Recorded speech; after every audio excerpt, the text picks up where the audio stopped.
Bonjour à tous, bienvenue dans Smart Tech, dans l'édition du vendredi où je reçois une personnalité. Aujourd'hui, mon invité s'attaque à quelque chose qui travaille beaucoup l'écosystème French Tech en ce moment, c'est cette guerre des talents. Comment faire pour davantage former des talents du numérique et pouvoir recruter les meilleurs? Ce sera le sujet dont on va parler aujourd'hui dans la grande interview avec mon invité, donc Grégoire Genet, qui ouvre Albert School, donc cofondateur d'une toute nouvelle école de la data.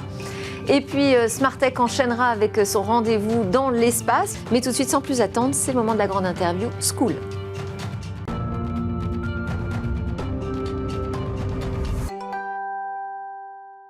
À mesure que croissent les capacités des machines et des logiciels, augmente en même temps le besoin en nouvelles intelligences humaines. Or, sur ce point précisément, les entreprises, et encore plus celles du secteur de la tech, sont en forte tension. Et c'est à ce problème que s'attaque mon invité, la guerre des talents. Bonjour Grégoire Genet.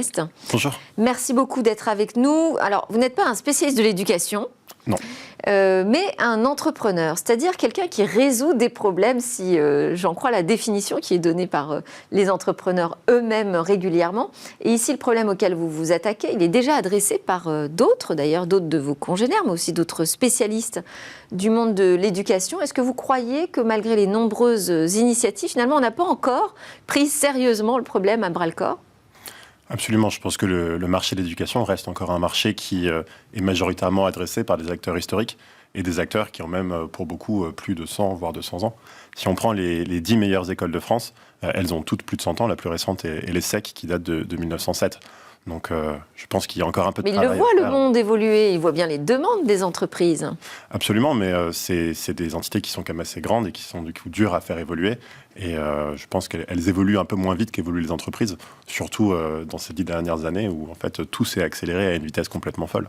Alors si je retrace votre parcours, je sais que vous êtes entrepreneur, mais un très jeune entrepreneur tout de suite à succès, puisque vous avez lancé une start-up dans le paiement, une disruption dans le paiement que vous avez revendue rapidement. Et puis, à cette occasion, j'imagine que vous avez pu toucher d'ailleurs de près cette difficulté de trouver les bonnes personnes avec qui travailler, de trouver des talents sur la data. Ça se traduit par quoi comme type de tension, cette recherche de talent? Par un besoin d'être plus compétitif vis-à-vis des autres entreprises? Vous êtes en compétition plutôt avec des entreprises de la French Tech quand vous cherchez des talents, ou alors avec des entreprises du numérique à dimension internationale? Ça se traduit par quoi, cette guerre des talents? C'est vrai qu'aujourd'hui, avec le monde qui devient de plus en plus globalisé, la compétition entre les entreprises ne fait qu'augmenter. Et pour être très compétitif, on est obligé de prendre des décisions de plus en plus vite et de prendre des décisions de plus en plus précises et de plus en plus pertinentes. Si on prend l'exemple du marketing, aujourd'hui, quand on va dépenser 100 000 euros de budget marketing, ouais. Si on ne les optimise pas au centime près, et bien finalement, on ne gagne jamais ces fameuses enchères sur Google ou sur Facebook. Et donc, notre concurrent, qui peut vendre un produit à peu près similaire, eh ben, il va toujours toucher le bon client. Et nous, on va toujours toucher le mauvais client. Et donc, finalement, très vite, on va disparaître et lui, il va gagner. Donc cette guerre de talent, elle est absolument primordiale. Puisque, finalement, c'est ça qui va nous permettre de survivre. Alors, vous cofondez Albert School avec Mathieu Hurtel, qu'on a retrouvé comme conseiller de Cédrico, avec également Mathieu Schimpel, qui est lui multi-entrepreneur. Tous les trois, vous êtes passés par des grandes écoles françaises et vous avez eu des parcours quand même remarquables. Il vous manquait quelque chose ? Ça ne vous a pas empêché de percer dans le numérique, tous les trois ? Non, absolument. Mais on a tous les trois le sentiment d'avoir beaucoup appris sur nos premières années de travail. Et finalement, il y avait une certaine déconnexion entre ce qu'on avait appris à l'école et puis la réalité une fois qu'on est entré dans nos premières entreprises, dans nos premières startups. Et on se dit que finalement, ce qu'on aurait pu avoir à l'école aurait pu être plus proche du monde professionnel, plus directement applicable et opérationnel. Et sur la data précisément, sur la manière dont les industries se transforment avec le numérique, est-ce que vous avez eu le sentiment à Polytechnique, puisque vous êtes un des X, qu'on passe encore à côté de cet enjeu ? Donc là, Mathieu Hurtel et moi, on est polytechniciens. Et nous, en sortant de l'X, on avait effectivement le sentiment de maîtriser la data. Je pense que c'est quelque chose qui est assez bien enseigné à Polytechnique. D'accord. En revanche, on ne savait pas tellement comment s'en servir. C'est-à-dire qu'on est arrivé dans des sociétés, on nous a dit, voilà, on a des enjeux sur le marketing ou la finance. On n'avait aucune idée de ce que c'était que le marketing ou la finance. Et à l'inverse, Mathieu Schimpel, qui lui a fait l'ENS puis HEC, maîtrise bien les enjeux de l'économie, les enjeux des sociétés, des entreprises. En revanche, il ne sait pas faire de Python, il ne maîtrise pas les enjeux de la data. Donc c'est là où cette double compétence, elle est absolument nécessaire. J'ai échangé encore la semaine dernière avec un patron de PME qui me disait qu'il était complètement conscient qu'aujourd'hui, il lui fallait des data analystes, justement pour les sujets dont on parlait plus tôt, pour être plus précis et plus rapide dans ses décisions. Donc il a recruté des data analystes. Mais ces gens-là ne savent pas parler à ces équipes métiers, et ces équipes métiers ne savent pas exactement quoi demander à ces data analystes. Donc il faut des traducteurs, il faut des profils hybrides, et il faut des gens aujourd'hui dans toutes les fonctions métiers, en finance, en marketing, en logistique. Donc ça veut dire qu'Albert School, c'est pas juste une école de la data pour les développeurs, c'est une école de commerce, c'est ça, qui intègre véritablement le métier de la donnée. Exact. On est vraiment une école hybride qui mélange le côté data et le côté business. Et est-ce que ça veut dire que vous vous positionnez en frontal, justement, par rapport à des écoles comme Polytechnique? Est-ce que vous venez disrupter Polytechnique? J'irai peut-être pas jusque-là. On ne disrupte ni Polytechnique, ni HEC. En tant qu'ancien élève, c'est quand même... J'ai énormément de respect pour Polytechnique et je les remercie pour tout ce qu'ils m'ont apporté. On se positionne vraiment entre Polytechnique et HEC. Et surtout, en fait, on a aussi un parcours où on ne passe plus par la prépa. Je pense qu'aujourd'hui, il y a de plus en plus d'élèves qui ne se reconnaissent pas dans la prépa. Donc c'est une école post-bac. En sortant du bac, on peut rentrer dans Albert School, on reste pour 3 ou 4 années 3 ou 5 ans. 3 ou 5 années, d'accord. Exact. Et donc il y a beaucoup d'élèves qui ne se reconnaissent pas dans la prépa puisqu'ils ne veulent pas veulent pas rentrer dans le système de compétition finalement, où ils disent que pendant 2 ans, leur but ça va être d'être le mieux classé possible. À Albert School, nous, on propose des parcours qui sont vraiment individualisés, où le but c'est de faire réussir 100% de nos élèves, et que 100% de nos élèves finalement apprennent ce qu'ils veulent apprendre et décrochent le job qu'ils veulent décrocher. Et individualisé, vous utilisez l'IA par exemple, on en parle de plus en plus aujourd'hui, comme d'un outil qui permet de travailler l'apprentissage de manière plus fine avec les élèves? Absolument, on utilise l'IA, donc en fait qui se repose sur la data, donc on utilise ce qu'on enseigne aussi pour optimiser, pour personnaliser les courbes d'apprentissage des élèves pour que tout le monde apprenne à son niveau, mais aussi à sa vitesse. Et comment on le gère ça dans une classe, justement, ces parcours un peu différenciés? Alors, il faut s'appuyer sur différentes méthodes d'apprentissage. Mais vous l'avez éprouvé, parce que là, l'école, elle n'est pas encore ouverte. La rentrée, ce sera en septembre 2022. Est-ce que vous avez pu commencer à mener des tests? Alors, on travaille effectivement avec des professeurs qui ont de l'expérience dans différents types d'enseignement. Donc, certains professeurs qui enseignent dans des grandes écoles et donc qui ont l'habitude de faire des amphis. On passe aussi avec beaucoup de professeurs particuliers qui ont l'habitude d'enseigner plus en one-to-one et avec des gens spécialisés dans le e-learning, donc de l'apprentissage à distance via des plateformes. Et donc, nous, on va faire vraiment un mix de tout ça. Et on pense que la bonne façon de pouvoir s'adapter aux élèves, c'est de justement leur mettre différents cadres d'apprentissage, parce que certains vont être plus à l'aise dans les classes de 40, d'autres plus à l'aise devant l'ordinateur, et d'autres, ils auront besoin de coaching, de mentoring en one-to-one. Donc il y a pas mal aussi de mentoring dans Albert School, où les élèves finalement sont de manière individuelle avec un professeur qui s'adapte. Donc c'est une école hybride, on travaille présentiel et à distance? Ouais, majoritairement en présentiel quand même. Mais on met à disposition des élèves pas mal d'outils qui leur permettent de travailler de leur côté aussi. Et alors vous le présentez aussi, votre projet, comme une nouvelle école d'excellence. Ça veut dire quoi? Ça veut dire qu'il y aura une sélection drastique à la rentrée? Ça veut surtout dire qu'on a un certain niveau d'exigence sur le contenu. Donc c'est difficile, une fois qu'on arrive dans l'école, il faut travailler. Ça veut dire il y a un concours d'entrée? Il y a un concours d'entrée, il y a un processus d'admission en 3 étapes. Donc il y a 2 tests en ligne, un test de 2 minutes et un test d'1 heure, qui est un test de logique / de mathématiques. Ensuite, on prend les dossiers des élèves et puis on fait un entretien d'1 demi-heure. Mais au-delà de cette sélection qui, effectivement, va être relativement importante à l'entrée, c'est surtout, en fait, si on fait cette sélection, c'est surtout pour s'assurer que les élèves vont pouvoir tenir le rythme sur les 3 ans. Alors, c'est pas un rythme effréné comme en prépa, je le disais, mais c'est quand même un rythme exigeant où on veut emmener les élèves assez loin pour finalement en faire les cadres de l'économie de demain. Et donc, il y aura peut-être des prépas qui vont se créer pour rentrer à Albert School? Non, probablement pas. On reste une école post-bac. Bon. En revanche, on fait pas mal de... Je suis en contact avec beaucoup d'élèves, évidemment. Et il y a des élèves de première année de médecine ou de première année de prépa qui, finalement, décident de se réorienter et qui sont intéressés par Albert School. Albert School, donc c'est une référence à Albert Einstein. Exact. Donc Albert Einstein, qui est un personnage qu'on aime beaucoup, bon, au-delà d'être un grand scientifique, c'est aussi quelqu'un qui collait pas trop avec le système éducatif de son époque. Et il a cette phrase qu'on aime bien, c'est l'éducation, c'est ce qui reste quand on a oublié tout ce qu'on a appris à l'école. Et je pense que c'est important. Alors, qu'est-ce qui restera quand on sortira de Albert School? Qu'est-ce qui doit rester? Donc, il doit rester la capacité à travailler en équipe, donc apprendre à être collaboratif. Il doit rester la capacité à résoudre des problèmes ouverts et des problèmes complexes. Et il doit rester la créativité. Je pense qu'aujourd'hui, c'est les 3 choses que cherchent les employeurs. Comment vous avez réussi à convaincre vos premiers investisseurs, parmi lesquels on compte Xavier Niel, qui a aussi ouvert une école qui s'appelle l'école 42. Je ne sais pas si c'est une inspiration d'ailleurs. Donc oui, Xavier Niel soutient pas mal d'écoles. Il a ouvert 42, il a aussi ouvert Hectare. Oui, pour l'agriculture de demain. Ouais. Et donc maintenant, on a la chance de s'être associé avec lui pour Albert School. Ça a été une inspiration, c'est-à-dire que c'est parce que vous avez vu 42 que vous êtes ensuite allé voir Xavier Niel en lui proposant ce projet ? Alors effectivement, le fait que Xavier Niel soutienne pas mal d'écoles, ça nous a poussé à se dire que c'était probablement un investisseur pertinent pour nous et qui pourrait nous apporter beaucoup de choses, puisque finalement, il a de l'expérience dans ce milieu de l'éducation, il sait ce qui marche et ce qui ne marche pas, et donc on a la chance de pouvoir profiter de son expérience. Et alors, c'est-à-dire concrètement, vous a donné des conseils ? Absolument, il nous aide à... On peut savoir lesquels ? Oui, alors je pense que avec 42, il s'est rendu compte à quel point la tech pouvait vraiment transformer l'expérience d'apprentissage des élèves. Alors à 42, ils l'ont poussé très loin. Il n'y a aucun professeur. Les élèves apprennent vraiment tout seuls devant l'ordinateur. Donc nous, on ne va pas le pousser aussi loin, puisqu'on n'est pas là pour former des développeurs. Nous, on forme des managers, des gens qui sont hybrides entre le commerce et la data.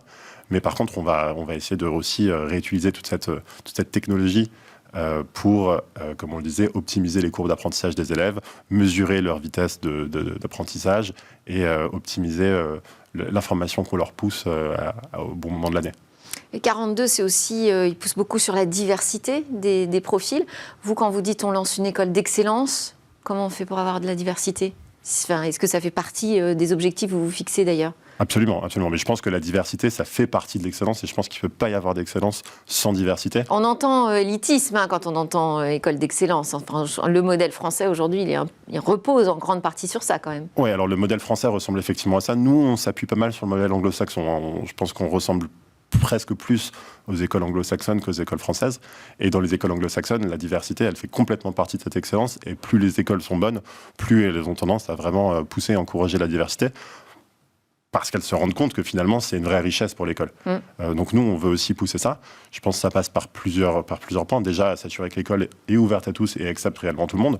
Donc nous, là-dessus, on met vraiment le poids sur nos tests d'admission, qui est un test qui teste le potentiel de l'élève, qui est sans biais et qui est bien plus important dans notre processus que son dossier scolaire. Donc, finalement, le lycée d'où ils ont... Il faut avoir le bac, mais voilà. Vous ne regardez pas plus loin ? Pas tellement plus loin, non. D'accord. Et donc ça, c'est le premier point.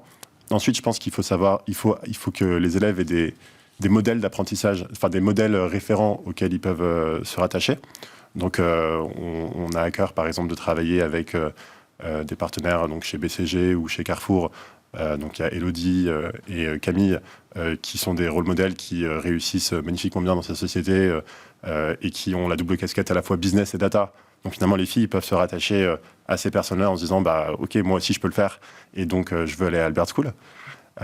Et puis après, il faut que ce soit accessible à tout le monde financièrement. Oui. Donc on met en place des bourses avec ces partenaires justement et on met aussi en place des systèmes de financement pour que les élèves puissent payer une fois. C'est-à-dire vous avez proposé des prêts ? Exactement. D'accord. Que les élèves rembourseront comment ? Uniquement une fois qu'ils seront sortis de l'école et qu'ils commenceront à travailler. Si je reviens sur la référence à École 42, donc si j'ai bien compris, vous allez utiliser un peu la plateforme d'intelligence numérique aujourd'hui pour travailler sur une personnalisation de l'apprentissage. Vous avez parlé aussi de la diversité. Vous utilisez également le même architecte ? Exact, on travaille avec l'architecte qui a... Adrien Raoul, c'est ça ? Exact, qui a fait l'école 42. Qu'est-ce que ça apporte, ça ? En quoi le modèle architectural vous a intéressé chez 42 ? Alors, c'est pas forcément exactement pour refaire le modèle de 42, puisque comme je le disais, nous, c'est assez différent. Il y aura des salles de classe, là où à 42, il n'y en a pas. Mais c'est intéressant de travailler avec un architecte qui a déjà fait des écoles et qui a déjà pensé des écoles d'un nouveau genre, puisque comme ça, il ne s'enferme pas dans reproduire l'existant, mais on arrive vraiment à essayer de créer quelque chose de nouveau. Et qu'est-ce qui sera nouveau ? C'est ça ma question. Qu'est-ce que vous allez piocher de différent qu'on trouve à l'école 42 ? Alors, je ne pense pas qu'on reprenne spécifiquement... Parce que vous allez quand même faire des classes, j'imagine, oui, fermées. Je vous ai entendu parler des classes de 40. Absolument, voilà. Il y aura des classes. Je pense que par rapport à une école classique, nous, on est vraiment plus hybride entre une école et un espace de coworking. Puisqu'on est très professionnalisant, on est vraiment tourné vers le monde de l'entreprise. Et notre but, c'est d'apprendre aux élèves à travailler en groupe. Mais donc, ça ne veut pas dire en groupe de 40, ça veut aussi dire en petits groupes, de faire des projets. Donc notre école a quelques classes de 40, effectivement, pour les cours de maths et autres, mais a aussi beaucoup d'open space, beaucoup de petites salles, où finalement les élèves ont l'impression d'être dans un... Et alors, si en plus c'est un travail hybride, c'est-à-dire qu'on pourra avoir des élèves qui seront en visioconférence pendant les cours, tout ça, j'imagine que c'est prévu à l'avance. Alors, les cours ne seront pas en même temps en présentiel et en distanciel. Ah! Voilà. Donc, il y a des cours qui sont en présentiel, il y a des Vous n'allez cours pas jusqu'au bout de la démarche là-dessus, alors ça Alors, pourrait évoluer, ça? Ça pourrait évoluer. Notre observation là-dessus, c'est que pour l'instant, les cours qui sont simultanément en présentiel et en distanciel ne fonctionnent pas encore très bien en termes d'expérience pour les élèves. D'accord. Alors, tant qu'on est dans les modèles qui existent, que pensez-vous de cette réforme qui permet d'abandonner les maths beaucoup plus tôt qu'avant au lycée? Alors nous, parce que c'est un sujet pour vous, les mathématiques. Absolument. Alors, moi, personnellement, je suis assez triste de cette réforme. Est-ce que ça veut dire qu'il y a certains talents, peut-être, qui vont vous échapper? Qui auront le bac, mais sans mathématiques, et qui seront peut-être des cerveaux brillants dont vous aurez besoin? Oui, après, en quelque sorte, c'est leur choix de ne pas faire de mathématiques. Et je crois qu'il faut respecter. Et on ne va peut-être pas leur imposer de faire des mathématiques s'ils ne le veulent pas. Cela dit, je pense que le système de l'éducation en France devrait encourager les élèves à faire des mathématiques. Peut-être pas, une fois encore, en les forçant, mais en leur expliquant finalement quelle est la place des mathématiques et à quoi elles servent. Aujourd'hui, ça arrive finalement assez tard, l'utilisation des mathématiques pour résoudre des problèmes sociétaux ou des problèmes économiques. Oui. Avant, ça sert surtout à la physique et à la chimie, mais ce qui ne passionne pas forcément tous les élèves. L'ambition d'Albert School, c'est justement d'utiliser ces mathématiques plus sur des sujets sociétaux, sur des sujets économiques. Et peut-être que c'est quelque chose qu'on pourrait directement enseigner un petit peu au collège, au lycée, sur des exemples simples, pour montrer aux élèves que finalement les mathématiques, c'est un outil qui permet de décrire, d'analyser des systèmes complexes, et qu'aujourd'hui, beaucoup plus de choses, une quantité énorme de choses qui commencent à devenir des systèmes complexes, et que du coup les mathématiques sont essentielles pour pouvoir s'attaquer à ces problèmes. On peut penser à l'environnement, on peut penser à comprendre les enjeux de société. Tout ça finalement aujourd'hui c'est tellement complexe qu'il faut mettre des équations dessus, sinon donc plutôt réfléchir à la manière aujourd'hui dont on enseigne les mathématiques. C'est ça aujourd'hui qui nous semble le plus important. Alors, vous parlez beaucoup de cette formation qui sera très professionnalisante. Vous avez déjà d'ailleurs des partenaires, des entreprises partenaires. Comment ça va se concrétiser? Il y aura des stages, ça va être presque un temps partiel entre l'école et l'entreprise. Comment est-ce que vous envisagez les choses pour que les élèves aient vraiment le sentiment de démarrer avec des vraies problématiques d'entreprise? Donc pendant les 2 premières années, on fonctionne via des cycles qu'on appelle des business deep dive. Donc c'est des cycles de 3 semaines pendant lesquels on met une entreprise en avant. Donc pendant 3 semaines, par exemple... Ce sera très anglophone aussi, si j'ai bien suivi. Ce sera assez anglophone, exactement. Mais parce que le monde professionnel est anglophone et que c'est absolument primordial aujourd'hui pour les élèves de parler anglais. Excusez-moi, je vous ai coupé. Pas de problème. Et donc pendant ces cycles de 3 semaines, on met une entreprise en avant. Alors après, en cours de finance, en cours de marketing, en cours d'économie, en cours de data, on fait un peu de théorie. Mais après, surtout, on passe beaucoup de temps à appliquer cette théorie à cette société. Donc en 3 semaines, on va vraiment décortiquer cette société à fond pour que les élèves développent une compréhension à 360 degrés et finalement savent s'ils veulent travailler dans ce secteur, s'ils aiment bien cette société. Et puis à chaque fois, on va changer de secteur. Donc on va faire du retail, on va faire du... Et pour l'entreprise, ça veut dire qu'elle reçoit des stagiaires, très concrètement? Donc l'entreprise vient dans l'école. Elle va bénéficier aussi des travaux des élèves? L'entreprise vient dans l'école. Donc pendant 3 semaines, elle vient dans l'école, elle fait des dizaines d'heures de cours pour les élèves. Okay. Donc à la fois, je le disais, en marketing, en finance, en économie, donc c'est des experts de différents secteurs, de différents métiers de l'entreprise qui viennent parler aux élèves. Et puis en échange de ça, ils espèrent que les élèves demain iront en stage chez eux parce qu'ils ont passé 3 semaines au contact de l'élève, à leur expliquer leur société, et puis ils sont passionnés par ce qu'ils font. Donc finalement, ils motivent les élèves à les rejoindre. Bon, investissement d'avenir. On va terminer cet entretien tous les deux par un format qui s'appelle l'interview express dans Smartech. C'est quelque chose d'un petit peu plus ouvert, un peu plus personnel. Vous répondez comme vous en avez envie, de manière personnelle ou professionnelle, ça vous regarde. Je vous lance d'abord sur un premier mot. Quels sont vos rêves, Grégoire? C'est de démocratiser l'enseignement des mathématiques et du business en France. Et quelles sont vos peurs? Que tous les élèves abandonnent les maths en France. Est-ce que vous avez une interrogation particulière? Quelque chose qui vous questionne? Ce qui m'intéresse, c'est d'essayer... Ce que j'aime saisir, ce que je cherche à saisir tout le temps, c'est comment fonctionnent les gens, et finalement ce qui les motive, ce qui les pousse à travailler. Et donc finalement, je pense que c'est aujourd'hui pour ça que je me lance dans la formation et dans l'éducation. C'est parce que pour essayer de mieux comprendre, d'être au contact des jeunes qui apprennent. Je ne sais pas si c'était une idée fixe, mais est-ce que vous avez par ailleurs une idée fixe? Joker. Joker. Le futur, vous l'imaginez comment? Le futur, je pense qu'il va évoluer de plus en plus vite. Si on regarde l'évolution entre 1950 et 2000, il s'est peut-être passé moins de choses qu'entre 2000 et 2020, et ça va continuer, ça va aller de plus en plus vite. Donc, Et ça va aller vers où? alors là, c'est dur à dire, mais j'ai hâte de le découvrir, et je pense qu'en tout cas, il va falloir se préparer à suivre ce futur qui évolue à une vitesse folle. Et alors, comment vous voyez plus précisément la prochaine révolution dans l'éducation? Pour moi, le plus important dans l'éducation sur les 20 prochaines années, c'est vraiment d'évoluer vers l'adaptative learning. Et donc de faire des parcours individualisés pour chaque élève, pour que chacun découvre ses forces, découvre ce qu'il a envie de faire, et puis s'épanouisse finalement. Mais alors, ça veut dire que ça se passera où, ça? Dans le métavers? Alors nous, on pense que pas forcément, on ne croit pas trop au métaverse, on pense que le contact humain reste hyper important.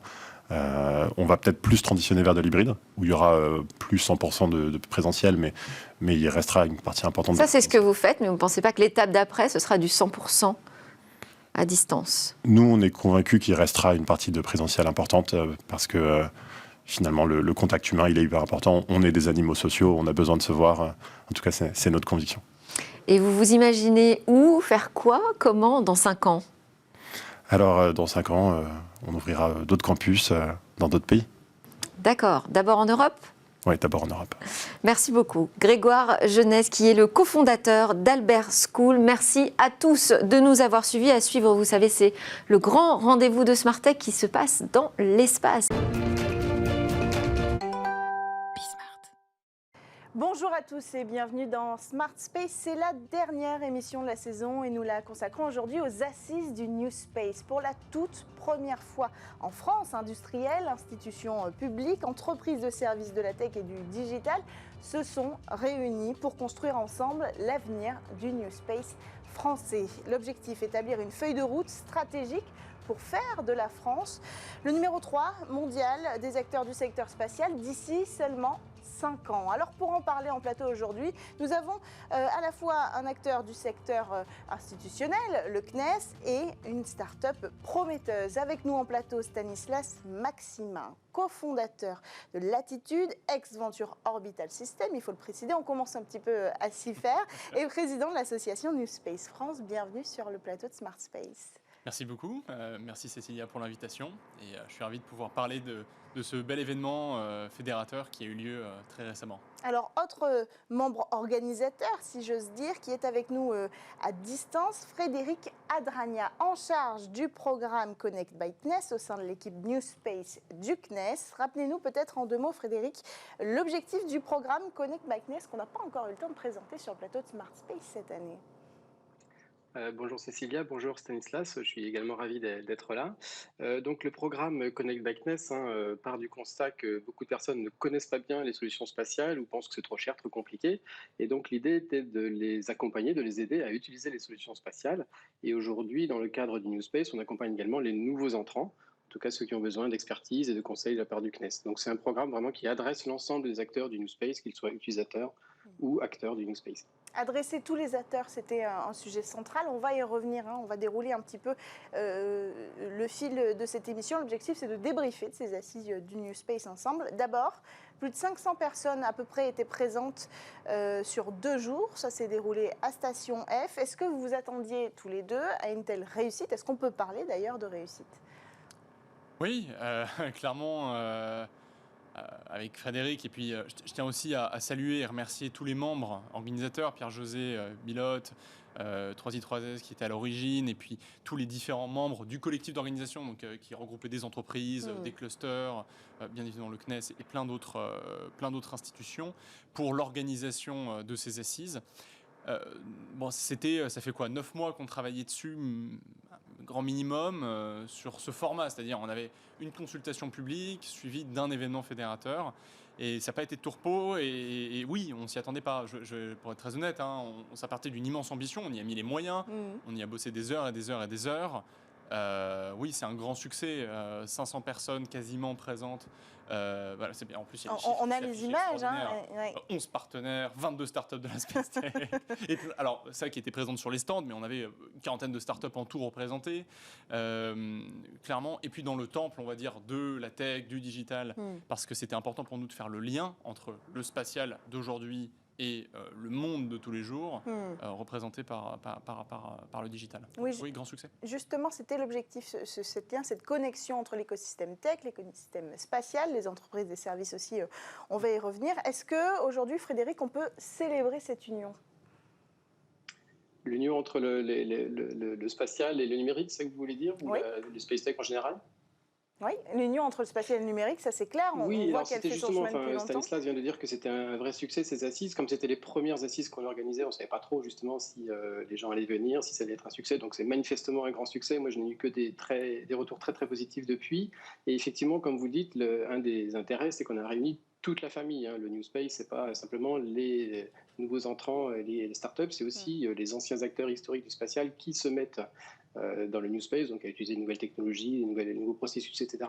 Et l'intérêt de ces assises, ça a été justement d'avoir pu réunir l'ensemble de cette famille dans cette nouvelle ère qu'on appelle le New Space, mais dans laquelle tous les acteurs sont présents avec ces nouveaux entrants, ces nouvelles startups, ces space tech.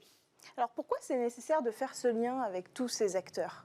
Quel était le message principal derrière cette interconnexion ?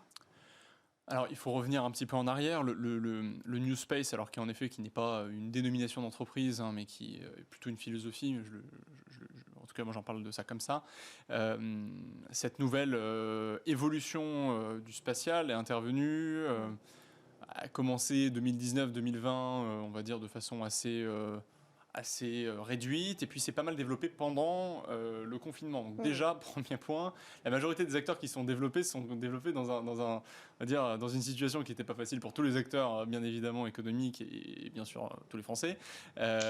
Et ce que ça fait derrière, c'est que on parlait pas énormément, on se connaissait, on s'appelait, mais la réalité, c'est que c'est pas la même chose. Il faut se voir, il faut prendre des cafés ensemble, il faut discuter, il faut échanger, aller à des tables rondes, se réunir. Donc déjà, ça, c'est le premier point.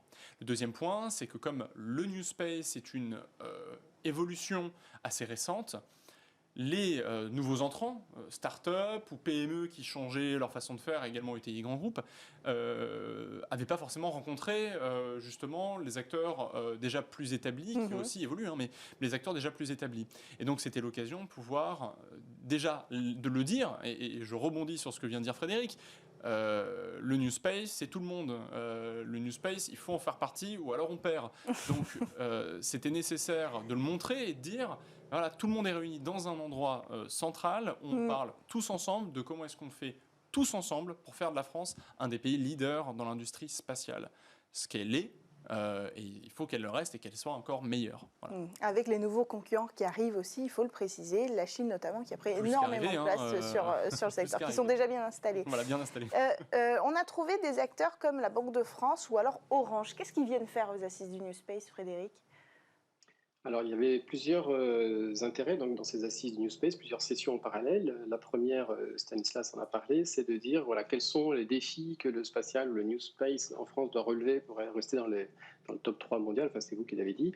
Et il y avait aussi donc, le fait de montrer les marchés associés, puisque dans la logique New Space, très souvent, on associe vraiment les infrastructures spatiales directement avec les marchés qui s'adressent. Il y a une certaine verticalisation du spatial. Alors que jusqu'à maintenant, on faisait beaucoup d'infrastructures comme Galileo, Copernicus, et puis on faisait aussi des applications, mais ce n'était pas les mêmes acteurs. Est-ce que vous pouvez nous donner des exemples de ces marchés, qu'on comprenne concrètement l'application du secteur spatial sur l'économie ? Voilà, et donc effectivement, on avait choisi de mettre aussi en lumière ces différents marchés, ces différents clients. Alors vous avez raison, alors on avait organisé 11 tables rondes avec différents secteurs d'usage et quelques utilisateurs, dont la Banque de France, qui nous a expliqué comment, grâce au spatial, elle arrivait à avoir des indicateurs macroéconomiques bien plus rapidement qu'avec les remontées habituelles des indicateurs ou des mesures qu'ils font d'habitude.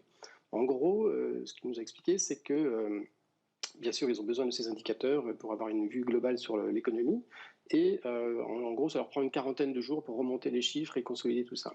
Avec le spatial, ils gagnent 30 jours. C'est-à-dire que ça va quand même beaucoup, beaucoup plus vite. On n'est pas dans le temps réel, mais grâce notamment à l'imagerie spatiale, mesurer l'activité dans les ports, le remplissage des cuves de pétrole, la prédiction par exemple des rendements agricoles, etc., ils arrivent à avoir des indicateurs une dizaine de jours après la réalité. Donc c'est quand même nettement plus rapide que par le passé. Ça, c'était pour prendre un seul exemple. Et alors c'est là qu'on se rend compte qu'il y a vraiment une économie des services qui s'est implémentée au New Space en fait. Je dirais que cette économie, elle existait déjà. Je veux dire, chaque jour, vous utilisez une quarantaine, 47, je crois que c'est le chiffre en moyenne, 47 satellites par jour, en tout cas en France. Ce qui est pour se rendre au travail, pour connecter ce satellite. Enfin, moi, il y a beaucoup... Et le fait que vous en rendiez pas compte montre déjà l'efficacité de la chose. Je trouve ça extraordinaire. Je veux dire, vous prenez votre téléphone, vous ne vous demandez pas ce qu'il y a dans votre téléphone, vous en fichez. Mais le spatial, c'est ça. Mais du coup, les gens ne se rendent pas forcément compte. Mais oui, historiquement, c'est le GPS, c'est Internet alors. Relativement bas débit, haute latence, maintenant de plus en plus haut débit. C'est savoir comment, ce matin, savoir qu'il allait pleuvoir. On a besoin du spatial. La télé, bien évidemment, par antenne. Alors, on l'a plus trop en France, mais voilà. Et demain, c'est ces nouvelles applications. Alors, ce que vient de citer Frédéric...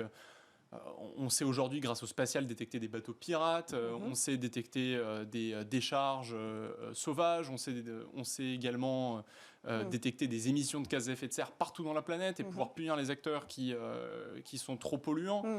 C'est ça aujourd'hui le spatial. Donc c'est en effet basé autour du service. Le spatial, c'est pas... le nouveau secteur spatial économique, ce n'est pas envoyer des gens, en tout cas pas que envoyer des gens dans le spatial, dans l'espace, pardon, c'est très majoritairement... Et quand je dis très majoritairement, c'est probablement 95%, et je pense que c'est même plus que ça, envoyer des satellites qui permettent de récolter de la donnée qui sera valorisée pour vous et moi. Pour nous et pour des industries ici sur Terre qui en ont besoin. On a parlé d'Orange aussi, peut-être on peut en dire deux mots. C'est vrai d'avoir un acteur des télécoms présent sur les assises du New Space, c'est un signal assez fort. Absolument. Alors, Orange, justement, et je pense, veut être à la pointe, on va dire, des innovations et des changements sur ces secteurs-là. La communication, c'est pas juste la 4G, la 5G, c'est le futur. 6G, par exemple, c'est Internet haut débit également quand on n'a pas d'antenne à proximité, quand on n'a pas la fibre optique à proximité. Donc, ça peut être dans des avions, ça peut être également sur des bateaux, des navires. Mais c'est également le plus bas débit. Donc, ça peut être s'intéresser potentiellement à tout ce qui va être ce qu'on appelle Internet des objets, pouvoir mettre un capteur sur un conteneur et savoir la température interne, la pression, le truc, le bidule. Et ça, c'est nécessaire. Donc des acteurs comme Orange, qui sont parmi les leaders mondiaux de la connectivité aujourd'hui, il est évident qu'avec toutes les nouvelles constellations, tous les nouveaux services qui vont arriver, ils ne peuvent pas se permettre de ne pas être dans le spatial. Bien sûr. Le spatial... j'allais dire de demain, mais déjà d'aujourd'hui, le spatial d'aujourd'hui, si vous n'utilisez pas de données spatiales dans votre business, c'est que vous êtes à la bourre. C'est comme si vous n'utilisez pas de produits digitaux aujourd'hui dans vos entreprises. C'est vrai qu'il y a ce lien assez fort entre le digital, le numérique et le spatial. Vous en disiez un mot tout à l'heure. Est-ce qu'on peut résumer quand même sur cette question des usages avant de passer aux défis, ce qui va être important de débriefer aussi. On peut citer la logistique aussi, par exemple. Je crois qu'il y avait des acteurs CMA, CGM aux assises du New Space. Donc, comment vous concluriez cette importance d'informer sur les usages possibles via le New Space français? Alors, il y a deux aspects dans votre question. D'abord, le lien avec le numérique. Alors moi, je n'ai pas tout à fait la même définition que Stanislas sur le New Space, parce que pour ce qui est de l'aval, des usages, il a commencé plus tôt. La création de start-up vraiment dans le secteur aval du spatial a démarré il y a une dizaine d'années en France, et il y a beaucoup d'acteurs qui utilisaient du spatial pour créer des services opérationnels, commerciaux. Et là, effectivement, le numérique joue énormément, puisque l'intelligence artificielle, le cloud, etc., ont permis d'exploiter toute cette richesse, cette manne de données provenant du spatial. Donc, effectivement, il y a déjà énormément d'entreprises sur l'aval du spatial qui utilisent les données. Et après, pour rebondir sur votre deuxième aspect, c'est très intéressant de dire que dans cette nouvelle ère du spatial qu'on appelle le New Space, il n'y a pas que des nouveaux entrants, il n'y a pas que des startups, il y a aussi des acteurs établis qui se mettent au spatial. Vous avez cité CMA, CGM, il y en a d'autres, notamment des constructeurs automobiles ou des équipementiers automobiles qui se disent pourquoi je ne lancerais pas ma propre constellation pour avoir mes véhicules connectés. CMA, CGM nous dit bien sûr, moi j'utilise le spatial pour le suivi de mes containers, des bateaux, le routage, etc. Mais puisque maintenant on parle de faire de la logistique en orbite ou de la logistique sur la Lune, voire sur Mars, eh bien, c'est moi le champion de la logistique, c'est moi qui vais le faire. Alors, je vais le faire avec vous, évidemment. Moi, je ne sais pas fabriquer des satellites, mais vous savez faire les satellites. Moi, je suis le champion de la logistique. Et donc, c'est un nouvel entrant dans le spatial. CMA-CGM est un nouvel entrant dans le spatial. Pareil avec EDF, pareil avec la SNCF, pareil avec des constructeurs automobiles, comme je disais. Et ça, c'est très intéressant. Oui, je rebondis là-dessus et je dirais que c'est la nouvelle, enfin on va dire c'est la nouvelle génération d'acteurs économiques qui arrivent dans le spatial. En effet, ce ne sont plus que des startups, bien évidemment. C'est déjà les entreprises spatiales qui s'adaptent, déjà bien établies. Et c'est surtout les entreprises en général, qu'elles soient grandes ou pas, qui vont se mettre dans le spatial. Et bon, tu as très bien résumé. On est vraiment à l'aube d'une certaine révolution au niveau de l'emploi des usages spatiaux. Et c'est ça qui va complètement démocratiser. Quand on parle de démocratiser l'espace, c'est ça. Le fait que vous utilisez de la donnée spatiale tous les jours. Pour ça, on va devoir relever des défis pour placer aussi la France en numéro 3 mondial d'ici 5 ans. Le champ est quand même assez challengeant, on va dire. Quels sont les défis que vous avez mis sur la table pendant ces 2 jours aux Assises du New Space? Alors les défis sont nombreux. En effet, déjà, c'est un secteur qui est complexe et qui est très divers. On va avoir des gens qui... je veux dire, on a les gens qui vont fabriquer le satellite, on a les gens qui vont faire le composant du satellite, on a les gens qui vont envoyer le satellite dans l'espace. Ensuite, il faut récolter la donnée, il faut la mettre sur un cloud sécurisé. Cette donnée-là, il faut la traiter. Une fois qu'elle est traitée, il faut la valoriser. Et parfois, la personne qui la valorise n'est pas forcément la personne qui va la vendre à l'agriculteur dans le Poitou. Ça, c'est large et ça représente parfois des dizaines et des dizaines d'acteurs juste pour qu'il y ait l'image satellite et l'information qu'il faut aller arroser son champ. Pour ça, on a besoin de créer des entreprises, on a besoin de financer des évolutions dans des entreprises, des projets innovants, etc., etc. Donc le financement est un vrai défi. Le financement, c'est le nerf de la guerre. On développe de nouveaux usages, on a besoin de les financer massivement parce que aussi le principe du spatial, c'est qu'on n'est plus à un satellite qui traite un pays. On est sur des services globaux et pour ça, ça demande de passer à l'échelle. On ne se pose pas de questions quand on a des boîtes comme Back Market qui passent à l'échelle et qui lèvent des centaines de millions d'euros. C'est pareil pour le spatial. Si on veut traiter le monde entier, il faut les moyens. Donc on a le financement. Le financement, il vient à la fois, il peut être privé. C'est très important aujourd'hui que le capital risque et le capital développement puissent suivre et mieux comprendre les enjeux derrière. Ça a été le sujet, je vous coupe, d'une table ronde assez intéressante d'ailleurs sur place, puisque Bismart était aussi sur place aux Assises du New Space, avec cette proposition qui m'a marqué. Pour 1 euro investi dans le privé, l'État investirait 1 euro. Ça c'est un exemple très concret de proposition qui pourrait d'ici la rentrée être proposé au gouvernement, parce que l'objectif à la fin, c'est de délivrer une feuille de route au gouvernement. C'est clair. Cette proposition, elle a un double effet. En fait, c'est déjà bien évidemment, on va doubler l'impact des financements des entreprises. Alors, il y a déjà un outil qui, selon une certaine limite, que le CNES applique déjà et que Connect by CNES applique déjà, qui s'appelle le Space Ticket avec la BPI, French Tech Seed. Mais dans la limite, alors, qui est quand même assez importante, mais de 500 000 euros. Il faut pouvoir aller un petit peu plus loin que ça, notamment dans des levées de fonds de plusieurs dizaines de millions d'euros. Donc ça, c'est le premier effet, c'est augmenter la portée et surtout venir, et c'est le deuxième effet, convaincre les investisseurs qui ne sont pas des experts du spatial. Parce que, quand on parle de marketplace, de données spatiales, ils comprennent. D'analyse de données spatiales, ils comprennent un petit peu aussi. On va commencer à parler de fabrication de satellites, de services en orbite, de lanceurs. Là, ils commencent à... Il faut rassurer avec un contre-investissement. Et on a une agence spatiale extrêmement compétente en France. Et derrière, pouvoir... Il faut utiliser sa crédibilité. Voilà, utiliser sa crédibilité, ça passe aussi par un financement. Alors que ce soit par le CNES ou par d'autres. Mais voilà, montrer que l'État suit également. En un mot, autre défi crucial qui a été abordé aux Assises du New Space? Un autre défi crucial... Alors, je viens de parler un petit peu de la commande publique, donc c'est encore aussi important que le financement. C'est un vaste sujet également. On a clairement le sujet qui est commun à peu près dans toutes les discussions dans la tech en ce moment, c'est la souveraineté. La souveraineté technologique, la souveraineté dans les solutions qu'on propose. Pour la même raison qu'on se doit d'avoir des accès à des clouds qui soient sécurisés, pour la même raison qu'il nous faut notre constructeur de voitures français, qu'il nous faut notre constructeur d'avions français, etc., il va nous falloir nos acteurs français du spatial, parce qu'il faut qu'on puisse aller dans l'espace de façon indépendante, il faut qu'on puisse fabriquer nos satellites de façon indépendante et résiliente. Donc la souveraineté dans le secteur spatial, elle est nécessaire, surtout quand on sait que le secteur spatial est définitivement dual dans ses applications, c'est-à-dire civil et militaire. Frédéric, un mot sur cette question de souveraineté avant qu'on conclue? Oui, alors plusieurs choses pour compléter ce que vient de dire Stanislas. Donc, le programme Connect Blackness, il y a du financement, comme il vient de le dire. On a aussi au CNES lancé un fonds qui s'appelle Cosmic Capital, qui est encore très petit pour l'instant, mais qui aide aussi. On espère qu'il y ait un fonds souverain d'1 milliard d'euros donc pour soutenir le New Space. Et on vient de signer, enfin le CNES a signé un accord avec la Banque européenne d'investissement qui va nous aider dans ce sens. Et puis effectivement, la commande publique, ça reste très important. Je pense que les entreprises, elles sont friandes de subventions, etc. Mais ce qu'elles préfèrent par-dessous tout, c'est des vrais marchés, des vrais contrats. Et ça, le CNES, il sera très sensible avec la DGA et même des contrats pluriannuels pour qu'elles aient un peu de visibilité. Et effectivement, la commande publique permettra, sans nul doute, au New Space de se développer. Alors, dès la rentrée, un rapport donc, de cette consultation collective suivie de cette assise du New Space sera remis au gouvernement et à ce moment-là, on aura une feuille de route entendu ou pas par le gouvernement, ça ce sera la prochaine étape, mais proposée par des acteurs de terrain qui se sont réunis. 450 personnes, je crois, étaient sur place sur ces 2 jours des assises du New Space. Bismart aussi était partenaire de cet événement. Merci Stanislas Maximin d'être venu sur le plateau de Smart Space. Merci Cécilia. Merci aussi à vous Frédéric Adragna d'avoir pris le temps de nous éclairer sur ces sujets passionnants qui ont été abordés aux assises du New Space. Quant à nous, on se retrouve pas tout à fait la semaine prochaine, mais dès l'année prochaine, dès la rentrée, fin août, vous retrouvez votre émission Smart Space sur Bismart.